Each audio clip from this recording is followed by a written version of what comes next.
Good morning students. आज हम ninth class में जो हमारे पास फ्लोटिंग का टॉपिक रहता है, इससे पहले हमने केपलर लॉ पढ़ा। केपलर लॉ के बाद हमने मोशन पढ़ा था। मोशन से पहले हमने केपलर लॉ में 3 लॉ पढ़े थे और हमने फ्लोटिंग पढ़ा था। फ्लोटिंग आज मैं बताऊंगा क्या होता है फ्लोटिंग। और उसमें देखो फ्लोटिंग में क्या होता है, थ्रस्ट होता है, प्रेशर होता है, और हमने क्या पढ़ा था, फोर्स पढ़ा था। अभी मैंने ग्रेविटेशन में केपलर के लॉ पढ़े थे, ग्रेविटेशन फोर्स बताया था, एक्सेलरेशन टू ग्रेविटी हमने पढ़ लिया था। ठीक है, अब देखो उसमें हम नाइन्थ क्लास है, ये हमारी नाइन्थ क्लास। अब इसमें हमने पढ़ना है थ्रस्ट क्या होता है, फ्लोटिंग होती है, फ्लोटिंग फ्लोटिंग फ्लोटिंग फ्लोटिंग का टॉपिक है ये हमारा। तो पहले फ्लोटिंग में हम थ्रस्ट पढ़ते हैं। थ्रस्ट क्या होता है, देखो ये एक पार्टिकुलर स्पेस है। अगर यहाँ पर कोई ऑब्जेक्ट ऐसे आ जाए और इसने यहाँ पर इतना स्थान ले लिया तो दैट मीन्स क्या हो गया, ये थ्रस्ट, इसका एरिया हो गया, यानी कि इसका थ्रस्ट है, ये एरिया हो गया इसका। यानी कि कोई चीज़, अगर मान लो कोई चीज़ है, मैटर है, हर एक चीज़ मैटर से बनी होती है, और वो क्या करती है भाई, जगह घेरती है अपनी, यानी कि एक पोजीशन लेती है। कोई भी चीज़ है, जैसे मैंने ये हाथ ऐसे रख दिया, जैसे देखो ये हाथ मैंने ऐसे रख दिया तो इसने इतना एरिया घेर लिया, देखियो इतना एरिया घेर लिया, तो इसका मतलब ये क्या है, ये एरिया है मेरे हाथ का, तो इसने इतना एरिया घेरा है। तो कोई भी चीज़ रख दो, ये चौक है, जैसे मैंने इस ऐसे रख दिया तो इसने इतना एरिया घेर लिया। ठीक है, अब ये चौक है, इसमें ऐसे रख दिया, इतना एरिया घेर लिया। तो ये जो एरिया घेरता है ना, परपेंडिकुलर होता है, वो धरती के ऊपर कोई भी चीज है वो परपेंडिकुलर रहेगी, तो उसको कहते हैं हम थ्रस्ट। तो डेफिनेशन क्या लिखेंगे बेटा, thrust is the total force acting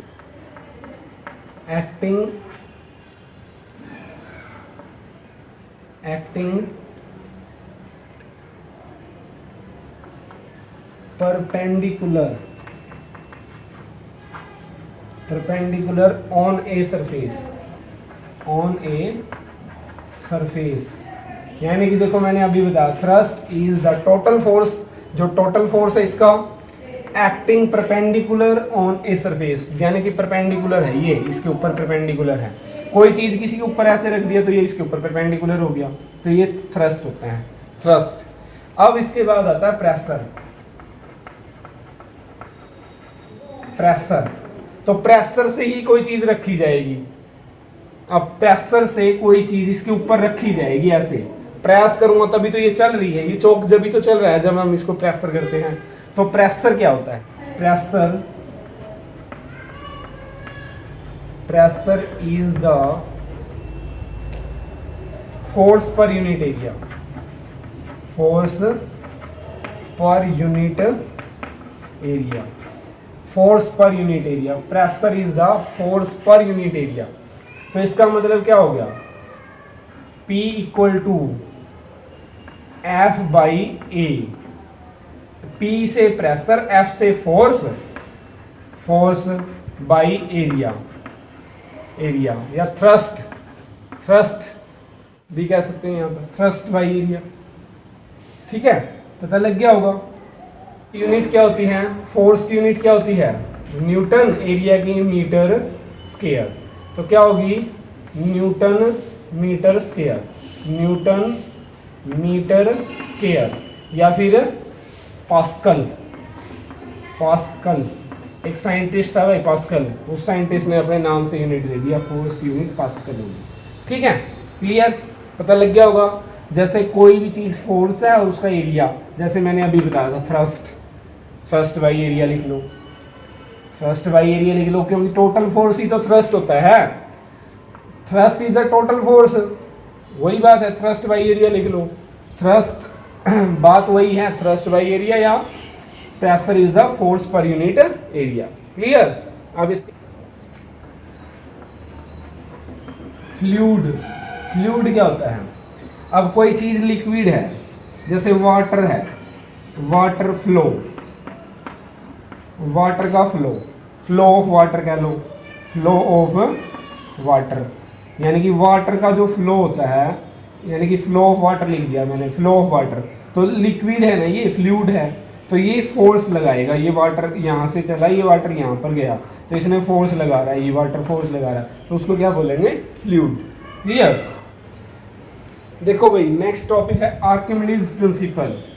Archimedes principal का सिद्धांत है ये। आर्किमिडीज प्रिंसिपल, कोई भी चीज हो वो फोर्स लगाएगी ना, अपवर्ड डायरेक्शन में फोर्स लगाएगी। यानी कि जैसे कोई चीज है ना तिरेगी, तो वो पानी में कैसे तिरती है, जैसे मान लो सुई है, एक नीडल है, वो तो डूब जाती है पानी में, बट एक शिप है, देखो कितना वेट है उसमें, वो नहीं डूबता पानी में। तो वो किस सिद्धांत पे काम करता है, आर्किमिडीज प्रिंसिपल पे काम करता है। तो क्या होता है आर्किमिडीज प्रिंसिपल, इसके बारे में देखते हैं। क्या लिखते हैं, विच state that the upward force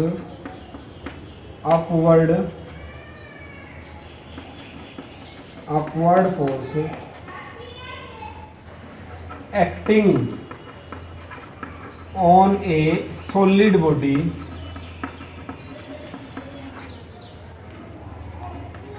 which is partly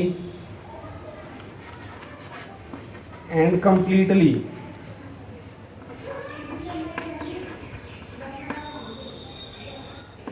immersed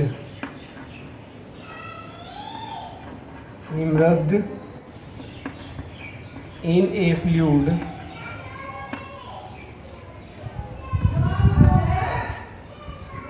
is equal to the weight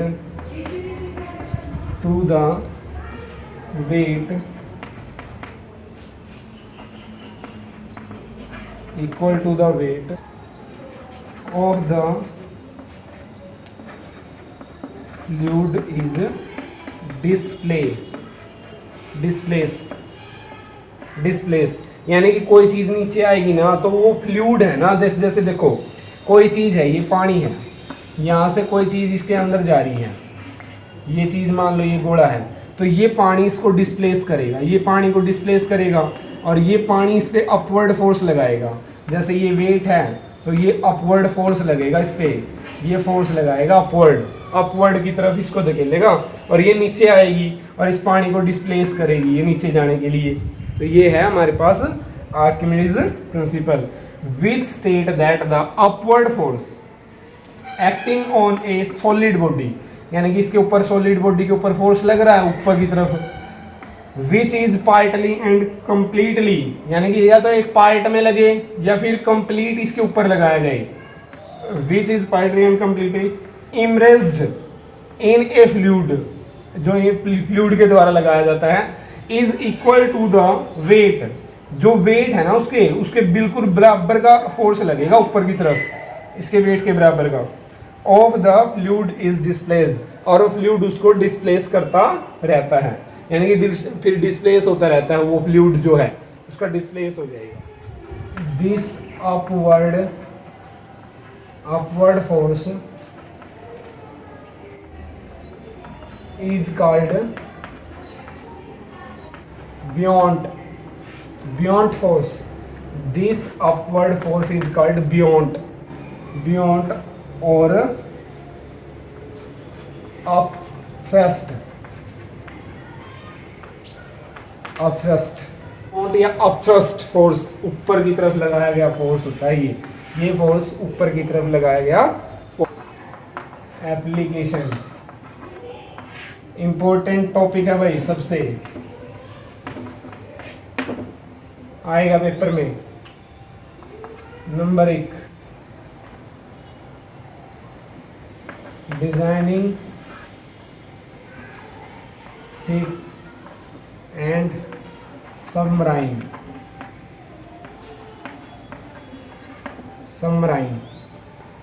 designing किया गया शिप और सबमराइन की तरह। Number 2, meter is based on the Archimedes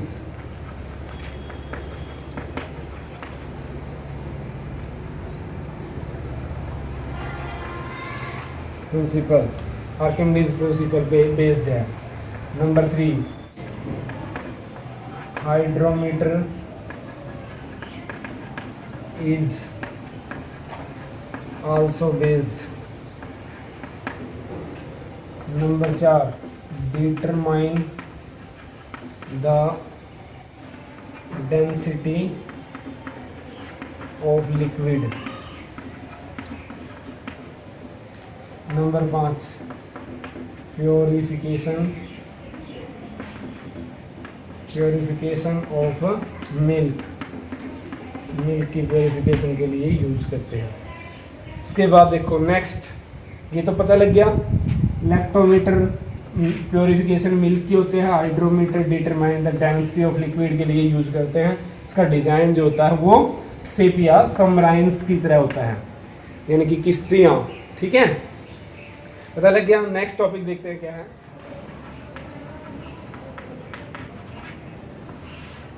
relative density है भाई। नेक्स्ट टॉपिक हमारा है रिलेटिव डेंसिटी।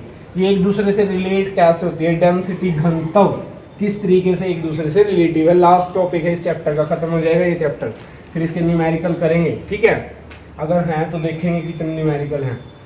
देखियो रिलेटिव डेंसिटी क्या होती है, जो पानी का टेम्परेचर होता है ना उसके 0 डिग्री 4 सेल्सियस तक होता है, यानी 4 डिग्री सेल्सियस तक होता है।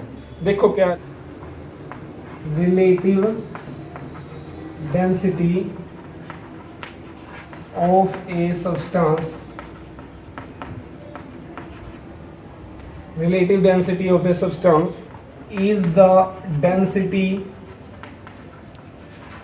of a substance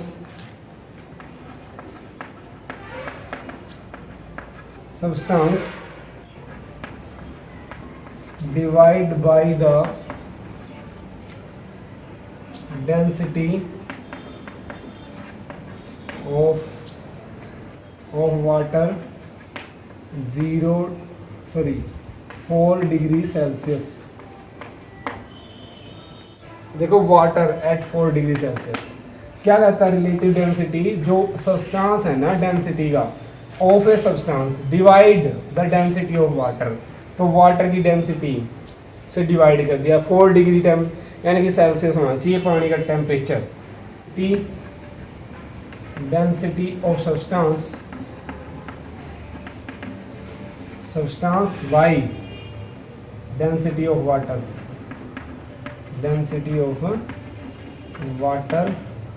at 4 degree Celsius. तो ये क्या होगी रिलेटिव डेंसिटी, ये होता है रिलेटिव डेंसिटी। क्लियर, पता लग गया होगा। इसके बाद देखें ये चैप्टर हो गया भाई पूरा 9th क्लास में ये चैप्टर खत्म हो गया है। नेक्स्ट चैप्टर इस नेक्स्ट लेक्चर में इसके न्यूमेरिकल करूँगा। न्यूमेरिकल अगर कोई चीज़ पूछनी है तो मेरे कमेंट सेक्शन में जाइए, आप पूछ सकते हो, डायरेक्टली भी पूछ सकते हो, इनडायरेक्ट भी पूछ सकते हो। देखो बेटा इसमें क्या है कि हमारे पास ग्रेविटी का चैप्टर है, जो ये छोटा ही चैप्टर था ये पूरा हो गया है।